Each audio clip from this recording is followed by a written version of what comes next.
Good evening, or depending on what time of day you're listening to me, good morning. The story I want to share with you tonight begins with one of those strange moments we all know but rarely dwell on.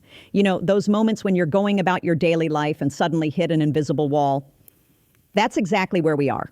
I want you to imagine something. I want you not just to see it, but to feel it. You're in Istanbul, you're at Galata Port, one of the world's most enchanting harbors. Night has fallen. The unique, salty, cool air of the Bosphorus hits your face. In front of you is the historic peninsula, the sparkling mosques, the silhouette carrying the weight of centuries. Maybe you have a glass of wine in your hand, maybe an ice-cold cocktail. You're feeling that sweet relaxation that comes with vacation. You are on the deck of a ship, but this is no ordinary ship, the Astoria Grande, a massive floating palace. You are one of the 600 passengers on board.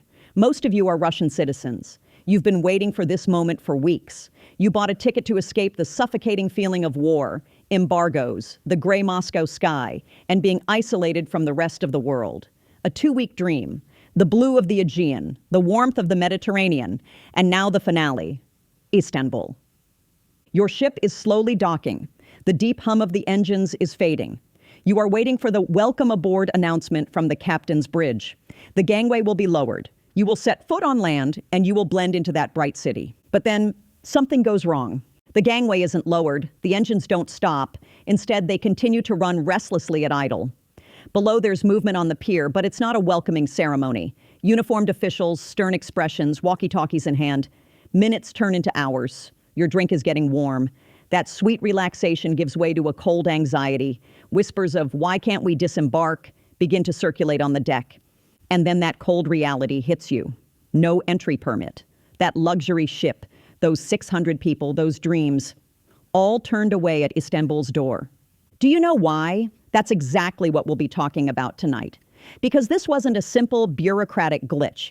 It wasn't a passport control officer having a bad day. What happened off the coast of Galata Port that night was the staging of one of the oldest and coldest rules of modern warfare, an eye for an eye.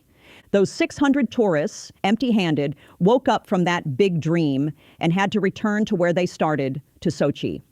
Their 2-week Mediterranean dream ended in humiliation at the gates of Istanbul. But what really interests me is why this incident happened. Because the fuse for this story was not lit that night in Istanbul. The fuse for this story was lit exactly 2 weeks earlier, on the opposite shore of the Black Sea, on a much darker and more tense stage. Follow me back 2 weeks to the open waters off the port of Sochi. This time, we are not on a luxury cruise ship. We are on a Turkish-flagged Ropax ferry called the Sea Bridge. It carries cargo, it carries people, it carries the real burdens of life. And this ship was held hostage for exactly 84 hours. Yes, you heard right. 84 hours off the coast of Sochi. The governor of Krasnodar comes out and says, "Our port infrastructure is not suitable for this ship." How innocent that sounds, doesn't it? Insufficient infrastructure.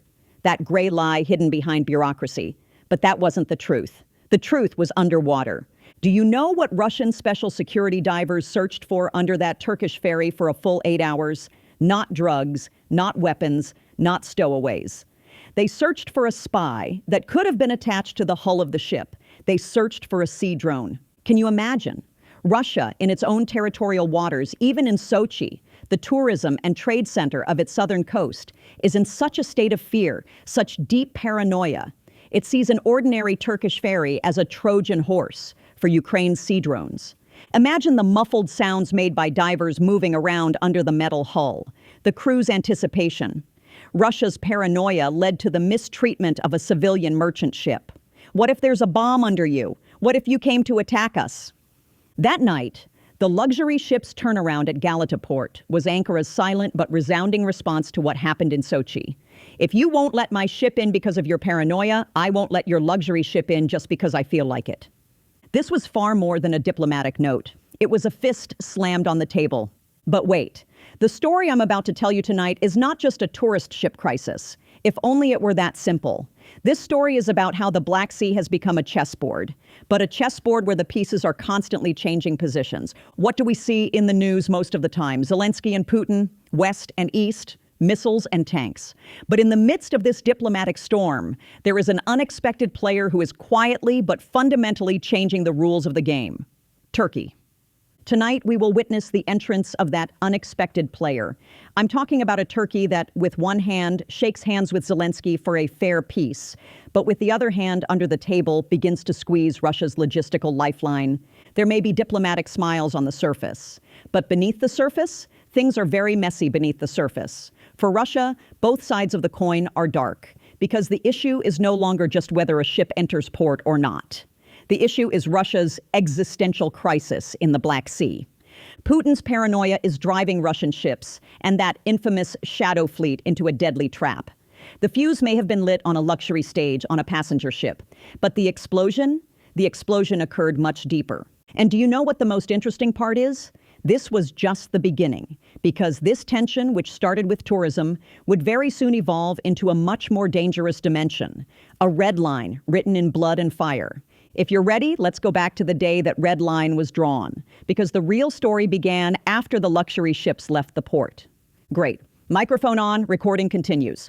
Now, let's put aside that luxury ship we left off with in the previous episode, the Astoria Grande, for a moment, because I told you that was just a teaser. The real film takes place in a much darker, much more rusty, and much more dangerous scene in the world of those ghost ships called the Shadow Fleet.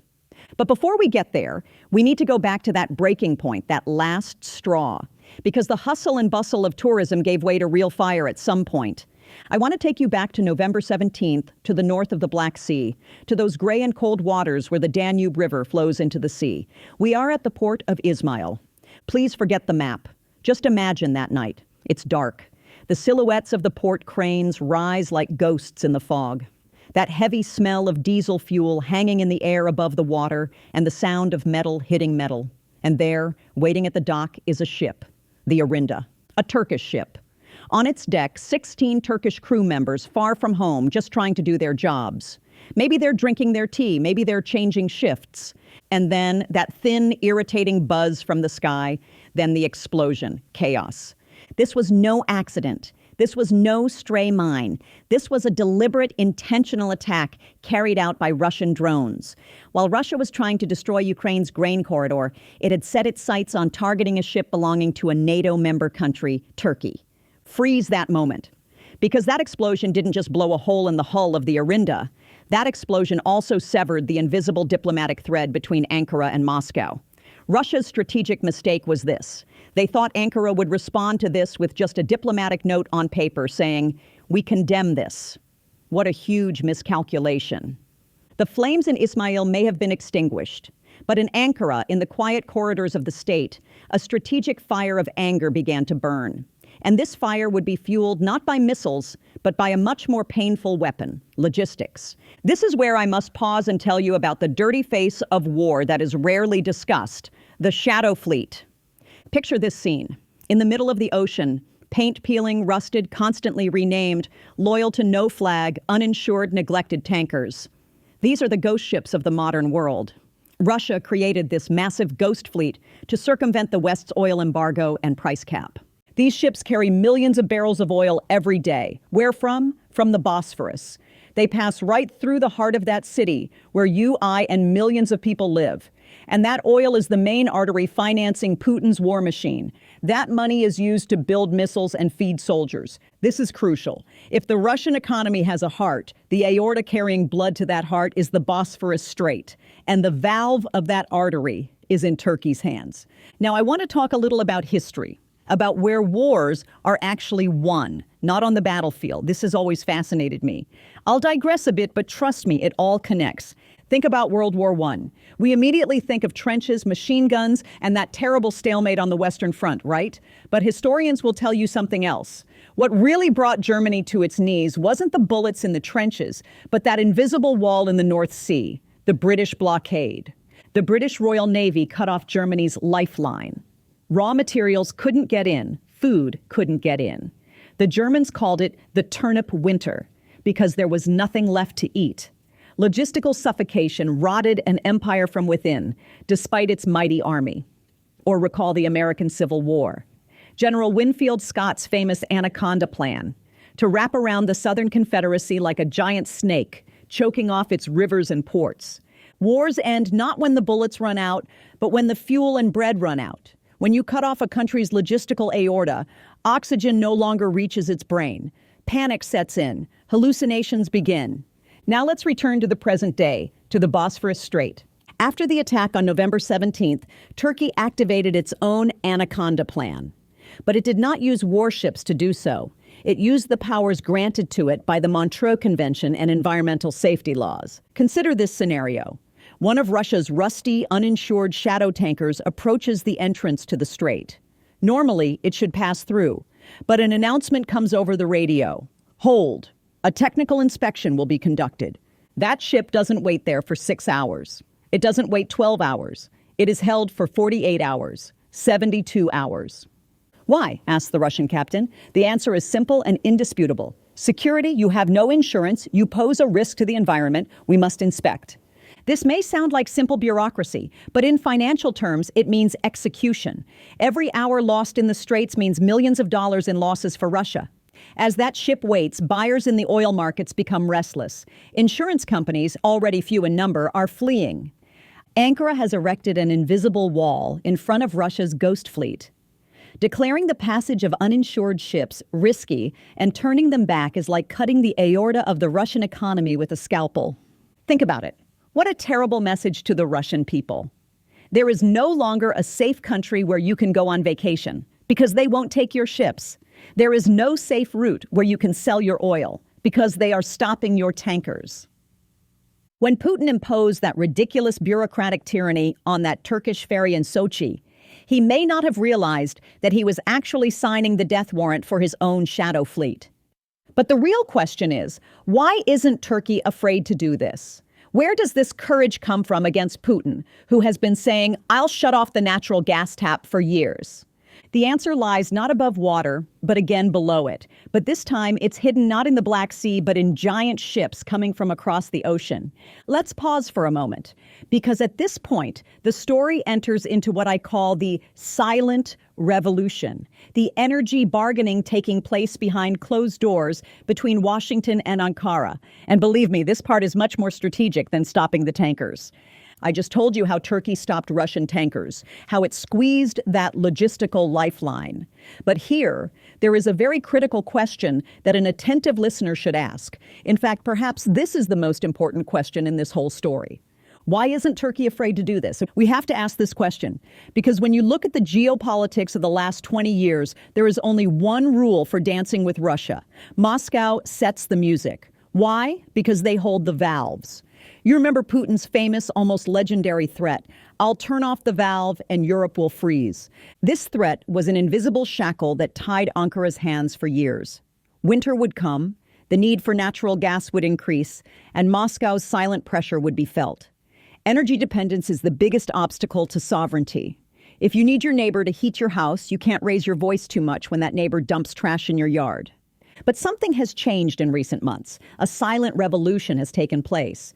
And this revolution happened not in the headlines, but in the complex pipelines of energy terminals. What I call the silent revolution is the accelerating energy security and LNG partnership between Washington and Ankara. Let's think for a moment about what LNG, or liquefied natural gas, is. This is, in my opinion, one of the most fascinating, most nerdy details of modern engineering. You take natural gas and cool it down to minus 162 degrees. You cool it so much that the gas liquefies and its volume shrinks by 600 times. 600 times. This allows you to load those massive gas reserves onto ships and transport them to the other side of the world without needing pipelines. That is exactly what Turkey did. The long-term LNG agreements with the U.S. broke those invisible shackles. Those giant ships coming from across the ocean weren't just carrying gas, they were carrying liquefied independence. This meant that Putin's biggest trump card, his threat to turn off the tap, was suddenly rendered useless. Ankara could now look Moscow straight in the eye and talk without worrying, how will we get through the winter? Turkey was no longer a submissive partner dependent on Russian gas. It was a free player, diversifying its own energy sources.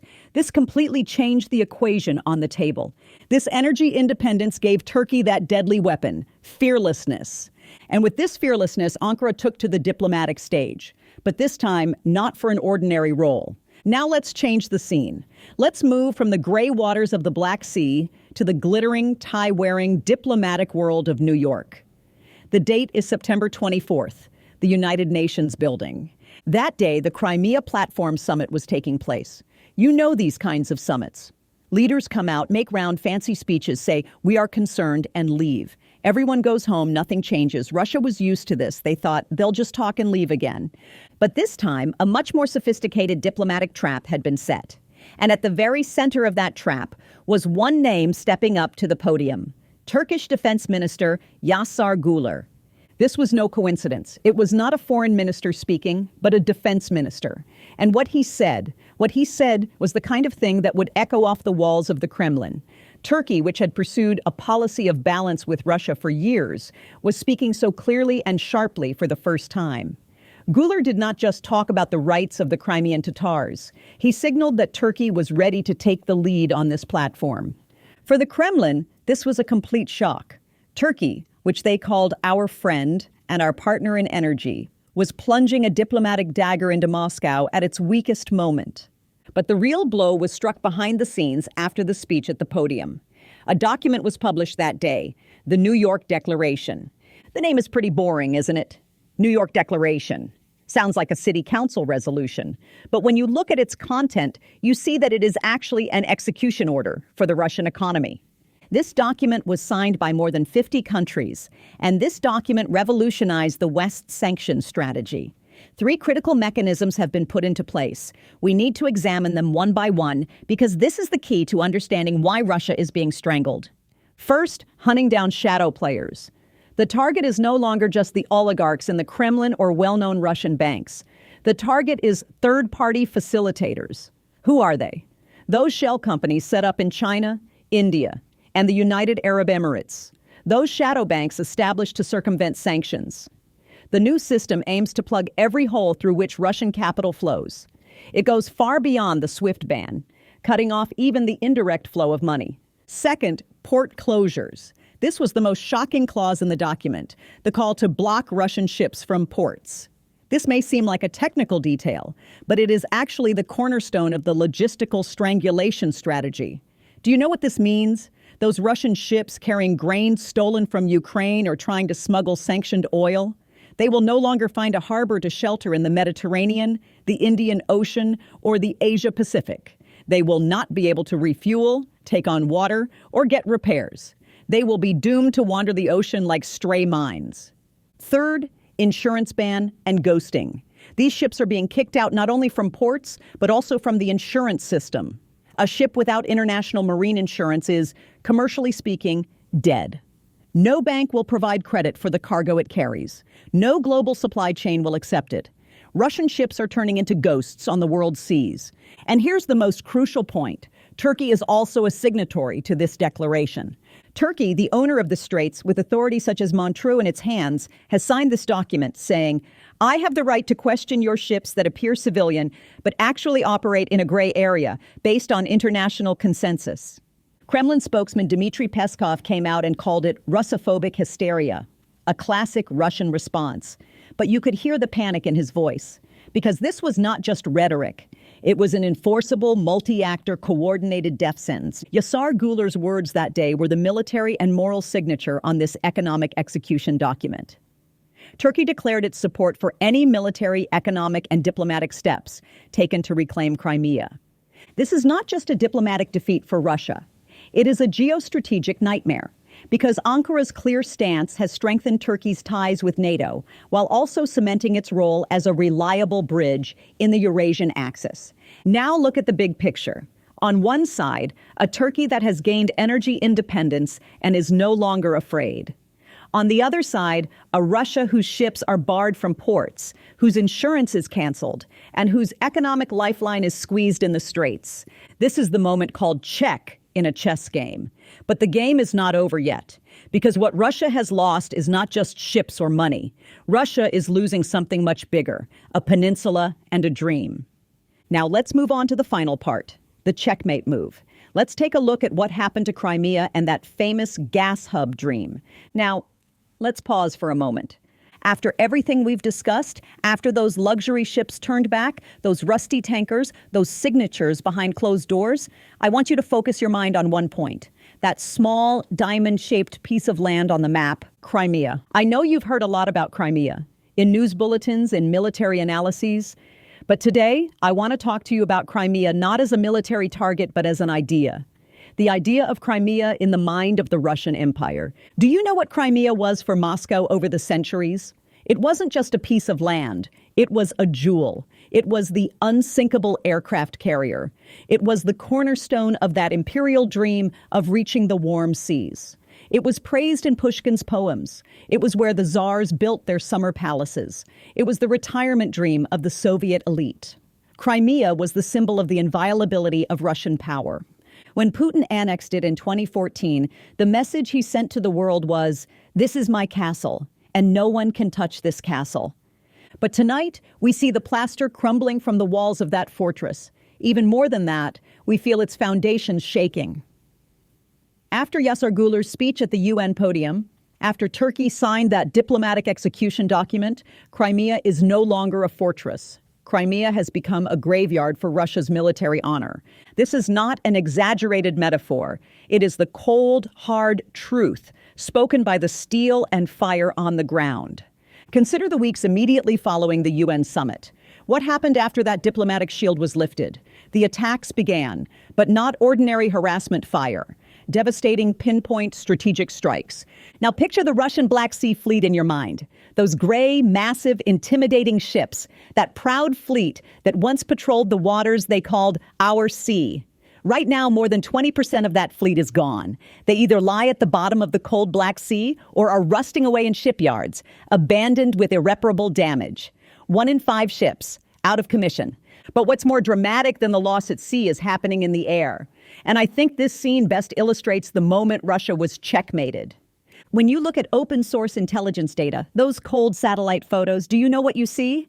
You see Russia's most valuable air assets, those famous Su-34 fighter bombers, but not attacking, fleeing. They are taking off from air bases in Crimea. Their engines are running at full throttle. Their goal is not to strike Ukrainian cities. Their goal is to save their own lives. They are abandoning Crimea and fleeing to safer regions within Russia, like Krasnodar. Consider the psychology of those pilots for a moment. They are abandoning the bases they have called home for years, the bases they considered untouchable. They are fleeing without looking back. This is not a simple tactical redeployment. In military terminology, this is called a panic retreat. This is Russia's confession to the world. I can no longer protect Crimea from the air. I have effectively lost the peninsula. Turkey's diplomatic move, Yasar Guler's signature, prepared the legal ground for this escape. That diplomatic maneuver pierced Russia's military invulnerability armor. But the story doesn't end there, because modern wars are not lost only with missiles. Sometimes the biggest defeats begin with the emptiness you feel in your wallet. What Russia lost in this process was not just planes or ships. Russia lost its future. You remember, at the beginning of the war and even before, Putin had a big project, the gas hub. The plan looked very clever on paper. Is the West imposing an embargo on Russian gas? No problem. Russia would sell the gas to Europe via Turkey, as if it were Turkish gas. Turkey would become a distribution center, and Russia would continue its energy blackmail by circumventing the sanctions. This was Putin's economic lifeline. This was the plan B that would keep the war economy afloat. But that speech at the UN, Turkey standing up to Russia and saying, Crimea belongs to Ukraine, and we support any military action. That speech was the final nail in the coffin of the gas hub project. Why? Because the delicate mechanism of trust in international trade, stock markets, and energy markets kicked in. Which European buyer would sign a billion-dollar deal to purchase Russian gas via a Turkey that has taken such a clear, hard stance against Russia and refuses to allow Russian ships into its ports? None. Can you calculate the cost to Russia? Experts have. The potential annual revenue loss is at least $5 billion. $5 billion. How many tanks could you produce with that money? How many soldiers' salaries could you pay? How many propaganda channels could you set up? That money evaporated with a single diplomatic move. Putin was not only politically humiliated at the UN, he also lost billions of dollars. And now let's return to that initial metaphor, the closed doors metaphor. Russia has viewed the Black Sea as its own lake for centuries. Mare Nostrum, our sea. But what do you see when you look at the map today? The Black Sea is no longer a Russian lake. The Black Sea has become a prison for Russia. The Russian fleet is trapped in the port of Sevastopol, waiting in a paralyzed state. They cannot go out because if they do, they will be shot. What if they want to escape? That's where Turkey's massive geopolitical sledgehammer comes into play. The Montreux Straits Convention. Turkey is now using Montreux not only as a defense shield, but also as an offensive weapon. The straits are closed. Russia cannot bring in new ships from abroad to compensate for its losses in the Black Sea. It cannot take its damaged ships out of the country for repairs. A logistical vice slowly tightening. All of Russia's commercial and military logistical lines stretching to the Mediterranean and from there to the oceans are now hanging by a thread. And that thread ends in Ankara. This is a story of strategic blindness and the ensuing strategic collapse rarely seen in history.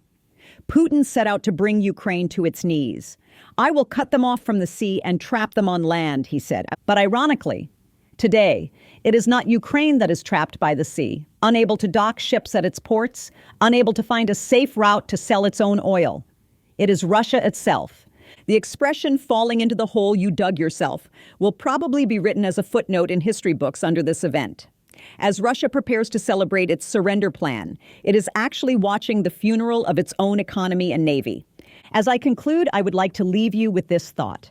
The story we told tonight began with a luxury ship being turned away from port. It seemed like a simple event, but in fact, that event marked the end of an era. Great empires do not always collapse with great battles. Sometimes, just a door closes in their faces. A port official says, "You cannot enter." An insurance company says, "We have canceled your policy." A valve is closed, and that massive, terrifying power begins to drown silently, under its own weight, in its own waters. For Russia, that door in the Black Sea has closed, and the key is no longer in Moscow. We will all watch together to see where this story ends, what happens behind that closed door. But one thing we know, the rules of the game are no longer the same. Thank you for listening. Share your thoughts and how you interpret this new chessboard in the comments. In the next episode, we'll uncover another truth behind the curtain. Goodbye.